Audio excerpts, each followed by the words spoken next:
SSC के English series में आप लोगों का फिर से स्वागत है। Practice set 24। तो पहला है select the most appropriate meaning of the idiom. To beat around the bush. तो to beat around the bush मतलब क्या होता है? बात को इधर उधर घुमाना, सीधे मुद्दे पर ना आना। तो क्या हो जाएगा इसका? टू स्पीक इनडायरेक्टली, यानी बात को इधर उधर घुमाना, जो कि सीधे मुद्दे पर बात ना करना, इधर उधर की बातें करना। नेक्स्ट है select the most appropriate synonym of the given word. Ubiquitous. Ubiquitous का क्या मतलब होता है? यूबिक्यूटस का मतलब होता है सर्वव्यापी, जो हर जगह मौजूद हो। सो क्या हो सकता है? Present everywhere. नेक्स्ट है arrange the jumbled sentences into a logical order. अब इन चारों सेंटेंस को किस परफेक्टली ऑर्डर में तुम अरेंज करोगे वो तुम्हें बताना है। तो पहले इन चारों का मतलब समझो। The proposal was carefully examined by the committee, यानी वो प्रपोजल जो था वो कमिटी के द्वारा अच्छी तरह से ध्यानपूर्वक एग्जामिन किया गया। नेक्स्ट है after thorough discussion it was approved unanimously, यानी कि कुछ डिस्कशन के बाद जो है उसे लगभग अप्रूव कर लिया गया। नेक्स्ट है the chairman presented a proposal for consideration, यानी चेयरमैन ने विचार विमर्श के लिए एक प्रपोजल को प्रेजेंट किया। और लास्टली है finally it was sent to the ministry for final sanction, और लास्टली मंजूरी के लिए जो है उसको मिनिस्ट्री में भेज दिया गया। तो क्या हो सकता है? सबसे पहले तो जो चेयरमैन है वो क्या करेगा? प्रपोजल को प्रेजेंट करेगा कंसीडर करने के लिए। उसके बाद क्या करेगी? वो जो कमेटी है वो उस पर थोड़ा बहुत जो है वो जांच पड़ताल करेगी। उसके कुछ डिस्कशन के बाद, मुझे बोल रहा है क्या बोल रहा है? आफ्टर दोरो डिस्कशन, यानी कुछ डिस्कशन के बाद क्या होगा कि उसे लगभग अप्रूव कर लिया जाएगा, और लास्टली उसको जो है मिनिस्ट्री के पास फाइनल सैंक्शन के लिए भेज दिया जाएगा। यानी सबसे पहले कौन सा काम होगा? प्रपोजल को प्रेजेंट करने का। क्या हो जाएगा? पहले आर आएगा, उसके बाद क्या होगा? थोड़ा बहुत एग्जामिन किया जाएगा, यानी आर के बाद पी, फिर थोड़ा डिस्कशन होगा आर के बाद पी, फिर क्यू, और उसके बाद एस। तो आर पी क्यू एस किस में है? तो ऑप्शन बी में। तो यही आंसर हो जाएगा। इसी तरह से तुम्हें वहां भी करना है। नेक्स्ट है fill in the blank. No sooner had I reached the airport blank it started raining heavily. तो नो सूनर वाला जो सेंटेंस होता है इसमें क्या होता है कि पहले तो बोल रहा है कि जब तक मैं एयरपोर्ट पहुंचा तब तक बहुत तेज बारिश हो रही थी, मतलब बारिश बहुत तेज से होने लगी थी। तो क्या हो जाएगा? No sooner had I reached the airport, उसके बाद हो जाएगा देन, क्योंकि नो सूनर वाला जो सेंटेंस होता है उसमें देन लगता है, तो इसलिए हो जाएगा no sooner had I reached the airport then it started raining heavily. Next है तुम्हारा one word substitute. A person who pretends to be what he is not, यानी कि कपटी व्यक्ति की बात कर रहा है, जो वो जिस तरह से वो एक्टिंग कर रहा है कि जो मैं हूं वो असल में वो ना होता हूं, यानी दिखावा करने वाला व्यक्ति, उसको क्या कहते हैं? हिपोक्रिट कहते हैं। नेक्स्ट है तुम्हारा improve the underlined part. Neither of the two friends have arrived yet. तो देखो, जब नाइदर ऑफ टू फ्रेंड्स जब बोल दिया तो इसके आगे जब नाइदर ऑफ लगा हुआ है तो क्या हो जाएगा? ये भले ही टू फ्रेंड्स प्लूरल है, लेकिन जब नाइदर ऑफ लग गया तो ये क्या बना दिया? इसने सब्जेक्ट को सिंगुलर बना दिया, तो इसके आगे जो वर्ब यूज होगा वो भी सिंगुलर यूज होगा, तो इसलिए यहाँ पर हैज हो जाएगा। इसलिए हैज अराइव्ड के साथ इसको सब्स्टिट्यूट कर दोगे तब जाके ये सेंटेंस सही बन जाएगा। नेक्स्ट है indirect narration. He said how beautiful the painting is, आगे एक्सक्लेमेशन मार्क, यानी कि ये जो है तुम्हारा एक एक्सक्लेमेटरी सेंटेंस है। तो एक्सक्लेमेटरी सेंटेंस का जो रूल होता है वो एकदम अलग होता है। पहली चीज तो ये देखो कि ही सेड लिखा हुआ है, यानी कि वी टू का सेंटेंस है, पास्ट का सेंटेंस है। तो जो एक्सक्लेमेटरी है उसमें क्या हो जाएगा? उसमें भी पास्ट लग जाएगा, तो क्या हो जाएगा? He exclaimed that. अब आगे जो how beautiful the painting is लिखा हुआ है इसको इसी तरह से नहीं रखना होता, या फिर इसी तरह से सिर्फ जो है इसको पास्ट में नहीं बदलना होता। इसको तुम बताओगे कि उसने बताया कि पेंटिंग बहुत सुंदर थी, भले ही उसने वहां पे कहा कि वाह कितनी सुंदर है ये पेंटिंग, लेकिन जब इस बात को तुम दूसरे के सामने प्रकट करोगे तो उसमें कैसे बोलोगे? तो उसने बोला कि पेंटिंग बहुत सुंदर थी, तो क्या हो जाएगा? He exclaimed that the painting was very beautiful. अब मान लो कि तुम्हें इसका नहीं भी आता हो, कि तुम्हें नहीं पता एक्सक्लेमेटरी सेंटेंस को किस तरह से रूल होता है, तो तुम पहले क्या करोगे? पहले तो ये देखो कि ही सेड है, ठीक, यानी कि V2 का है। तो जब V2 का है तो आगे जो भी सेंटेंस है तुम्हारा इसको तुम क्या करोगे? पास्ट में बदलोगे। तो पास्ट में बदलने के लिए क्या? इज के जगह वॉज आएगा। तो किस किस सेंटेंस में इज है पहले उसको हटा दो, ताकि एलिमिनेशन मेथड के थ्रू तुम्हारा क्वेश्चन इजी हो जाए। तो ऑप्शन ए और डी जो है ऐसे ही हट जाएगा। इसके अलावा क्या है? एक में एक्सक्लेम्ड है, एक में टोल्ड है। तो इतना तुम्हें दिमाग लगाना होगा कि जब ये एक्सक्लेमेटरी सेंटेंस है तो एक्सक्लेम्ड ही लगेगा, टोल्ड नहीं लगेगा। तो इस तरह से तुम्हारा ये आंसर जो है सही हो जाएगा। नेक्स्ट है error detection. Each of the boys in the class have been given a new book. अब देखो इसमें गलती किस में आ रही है, ईच ऑफ द बॉयज यानी कि प्रत्येक बच्चे को, ईच ऑफ लग गया जिसने क्या कर दिया, सब्जेक्ट को सिंगुलर बना दिया। In the class have been given, तो ये जो हैव लिख दिया यही गलती प्रकट कर रहा है यहाँ पे, क्योंकि यहाँ पे क्या होगा, हैज बीन गिवन, तो इसलिए इसका ये सेगमेंट जो है वो गलत है। नेक्स्ट है तुम्हारा सिनोनिम। कैंडिड का तुम्हें सिनोनिम बताना है। तो कैंडिड मतलब क्या होता है, मैं बहुत बार बता चुका हूं। कैंडिड मतलब होता है स्ट्रेट फॉरवर्ड। तो स्ट्रेट फॉरवर्ड का हिस्सा में से कौन सा तुम्हें लगता है, सिक्रेटिव, फ्रैंक, कवर्ड या क्लेवर? तो फ्रैंक। फ्रैंक में कौन होते हैं, स्ट्रेट फॉरवर्ड लोग होते हैं, यानी कि स्पष्टवादी, जो है मुंह पर बता दिए। नेक्स्ट है ईडियम। ईडियम क्या है, to throw in the towel. तो to throw in the towel ये भी मैं लास्ट टाइम भी बताया था। To throw in the towel का मतलब होता है गिव अप करना, हार मान लेना, यानी टू एक्सेप्ट डिफीट, पराजय स्वीकार करना। अब है तुम्हारा इनकरेक्ट स्पेलिंग। तो कौन कौन सा है, क्वेश्चनेयर, मिलेनियम, प्रेजुडाइस या कंसेंसस। तो देखो क्वेश्चनेयर सही लिखा हुआ है। नेक्स्ट तुम्हारा मिलेनियम। मिलेनियम यहाँ पर गलत लिखा हुआ है, क्योंकि मिलेनियम में क्या होता है, डबल एल होता है, साथ ही डबल एन भी होता है, MILLENNIUM। तो इसलिए इसका ये जो है वो गलत लिखा हुआ है। बाकी प्रेजुडाइस भी सही लिखा हुआ है और कंसेंसस भी सही लिखा हुआ है। नेक्स्ट तुम्हारा पैसिव वॉइस, यानी कि अब तुम्हें इसे पैसिव वॉइस में बदलना है। दे will complete the work by tomorrow. तो पहले देखो किस टेंस में है, सिंपल फ्यूचर टेंस में है। तो बाय टुमारो तो तुम छोड़ ही दो, बस इतना ही दूर को तुम्हें पहले जो है बदलना होता है, क्योंकि by tomorrow as it is वैसे ही लग जाएगा। क्या होगा, they will complete the work. तो पहले द वर्क को पहले ले आओ, दे को लास्ट में आओ, द वर्क, उसके बाद will plus B plus V3।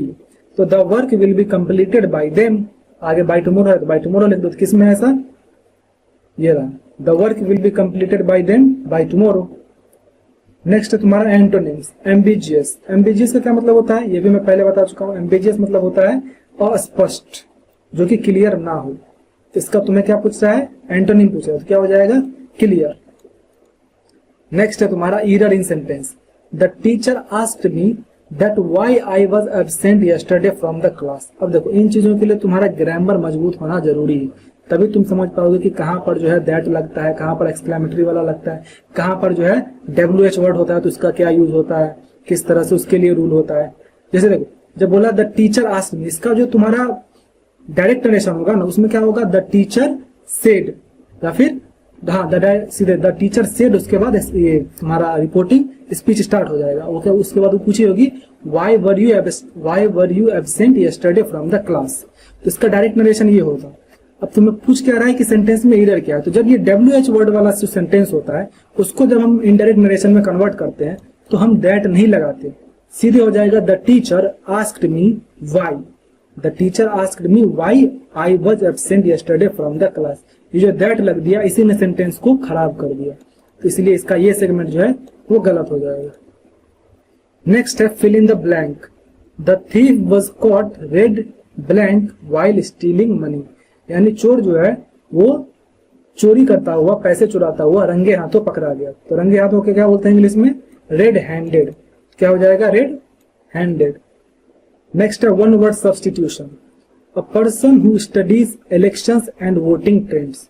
तो देखो ऑप्शन में राहुल गांधी है, नहीं है, तो फिर जो लोग जो है इलेक्शन और वोटिंग ट्रेंड पे अध्ययन करते हैं उसे क्या कहते हैं, तो उसे सेफोलॉजिस्ट कहते हैं। नेक्स्ट है तुम्हारा एंटोनिम। एंटोनिम किसका पूछा है तुमसे, डॉर्मेंट का पूछ रहा है। डॉर्मेंट मतलब क्या होता है, डॉर्मेंट मतलब होता है कि निष्क्रिय या सोया हुआ व्यक्ति, तो इसीलिए उसका अपोजिट क्या हो जाएगा, एक्टिव हो जाएगा। ऑलराइट, नेक्स्ट है तुम्हारा incorrect spelling. Acquaintance, embarrassment, handkerchief या पार्लियामेंट। अब गलती कौन सा है, एक्वेंटेंस सही है, एम्बैरेसमेंट, देखो एम्बैरेसमेंट गलती है क्योंकि EMBARRASS होना चाहिए था, डबल R और SS, इसीलिए इसका ये जो है स्पेलिंग वो गलत है। नेक्स्ट है active voice. The national anthem was sung by the students, यानी कि बच्चों के द्वारा राष्ट्रगान गाया गया। तो किसमें है ये, पहली बात तो ये तुम्हारा पास्ट टेंस में है, सिंपल पास्ट टेंस में। तो सब्जेक्ट ऑब्जेक्ट को बदल दो और फिर डायरेक्ट V2 लगा दो, इसके अलावा कोई चेंजेस नहीं करना। क्या हो जाएगा, the students sang the national anthem. अब देखो यहाँ पर संग लिखा हुआ है जो कि सिंग का V3 है, तो सिंग का एक तो V2 V3 ये सब याद रखना, सिंग का जो है V2 होता है सैंग और V3 होता है संग। तो क्या हो जाएगा, the students sang the national anthem. Next है तुम्हारा idiom to burn the midnight oil. तो to burn the midnight oil मतलब होता है टू वर्क या फिर to study late at night, तो इसलिए इसका ये हो जाएगा। अब लास्ट तुम्हारा 5 कंप्रहेंशन पैसेज वाला क्वेश्चन है, वो देख लो एक बार। कंप्रहेंशन पहला क्या है, the internet has become an integral part of our daily lifes. It connects people, provides information instantly and offers endless opportunities. However, excessive use of the internet has raised concerns. Many experts warn that over-dependence on the internet can reduce critical thinking skills and social interaction. Thus, it is important to strike a balance between online and offline activities. देखो क्या बोल रहा है, the internet has become an integral part of our daily life, यानी ये हमारे daily life के लिए बहुत इंटीग्रल पार्ट बन चुका है। It connects people, provides information instantly, यानी कि ये बहुत जल्दी लोगों को जोड़ता है, बहुत ही तेजी से जो है इंफॉर्मेशन हमें देता है और एंडलेस अपॉर्चुनिटीज हमें ऑफर करता है। However excessive use of the internet has raised concern, यानी कि जो बहुत ज्यादा यूज इंटरनेट का जो है वो चिंता का विषय बन गया है, क्योंकि कई सारे एक्सपर्ट्स ने हमें इस चीज के लिए वार्न किया है कि बहुत ज्यादा इंटरनेट को इंटरनेट यूज करने पे बहुत ज्यादा छूट मिलने से क्या हुआ है कि क्रिटिकल थिंकिंग स्किल्स जो है, इंसान की अपनी आलोचना करने की या फिर सोचने की जो क्षमता है वो बहुत कम हो गई है, और लोग सोशल इंटरेक्शन जो है वो बहुत कम कर दिए हैं, ज्यादातर फोन में ही लगे रहते हैं। तो इसीलिए क्या करना जरूरी है, ऑनलाइन और ऑफलाइन एक्टिविटी के बीच जो है एक बैलेंस बना के रखना जरूरी है। अब देखो इससे क्वेश्चन क्या क्या है। According to the passage, the internet provides information instantly, only entertainment, only social connection या ओनली ऑनलाइन शॉपिंग। तो इंफॉर्मेशन इंस्टेंटली जो पैसेज में दिया गया वही तुम्हें जवाब में भी लिखना है। What concern do experts raise about the internet, यानी कि क्या चिंता का विषय एक्सपर्ट्स बता रहे हैं इंटरनेट को लेकर है। तो इसने इनकम बढ़ा दिया है, या इसने क्रिटिकल थिंकिंग को कम कर दिया है, या इसने क्रिएटिविटी बढ़ाया है, या फिर इसने फेस टू फेस इंटरेक्शन को इनहेंस किया है। तो क्या हो जाएगा, इसने क्रिटिकल थिंकिंग को रिड्यूस किया है। Which word in the passage is opposite in meaning to scarcity? देखो scarcity मतलब क्या होता है, scarcity मतलब होता है तुम्हारा एक तरह से कमी, यानी जिस चीज की जो कमी होती है ना उसे कहते हैं scarcity। तो इसका scarcity का अपोजिट क्या होता है, scarcity का अपोजिट होता है प्रचुर मात्रा में, जिसको abundant कहते हैं।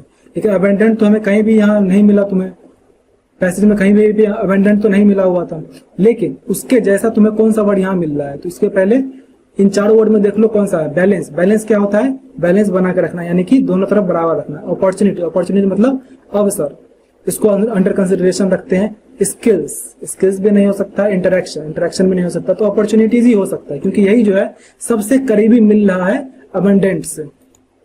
नेक्स्ट है तुम्हारा, क्योंकि अवसरों की बात कर रहा है कि बहुत सारा अवसर है। नेक्स्ट है तुम्हारा, what does the author suggest about internet use. तो इंटरनेट के बारे में जो है ऑथर क्या सजेस्ट कर रहा है तुम्हें, तो यही बोल रहा है कि ऑनलाइन और ऑफलाइन लाइफ के बीच जो है, ऑनलाइन और ऑफलाइन एक्टिविटी के बीच जो है तुम अपना बैलेंस बना कर चलो। लास्ट है तुम्हारा, which of the following best describes the tone of the passage, यानी अब तुम्हें जो है उसके लिए एक क्या बोलते हैं उसको टाइटल देना है। तो क्या बता रहा है, strongly negative, balanced and questionnaire, overly optimistic या ह्यूमरस। तो ये बैलेंस्ड एंड क्वेश्चनरी टाइप का था, क्योंकि ये जो है स्टोन के लिए, मतलब कि पैसेज का तुम्हें 1 मिनट टाइटल नहीं बताना था, तुम्हें टोन बताना था कि ये किस टोन का है। तो ये क्या बोल रहा है कि तुम बैलेंस बना के रखो, और थोड़ा सा तुम्हें इसके बारे में क्वेश्चन दे रहा है, तुम्हें थोड़ा सा चेतावनी दे रहा है कि इंटरनेट जो है वो कितना खतरनाक भी हो सकता है, क्योंकि तुम्हारी सोचने की क्षमता को ही खत्म कर रहा है। तो इस तरह से तुम्हारा 24वां प्रैक्टिस सेट भी कंप्लीट होता है। आपका जो भी स्कोर हुआ कमेंट कर दीजिए, एंड मिलते हैं नेक्स्ट वीडियो में।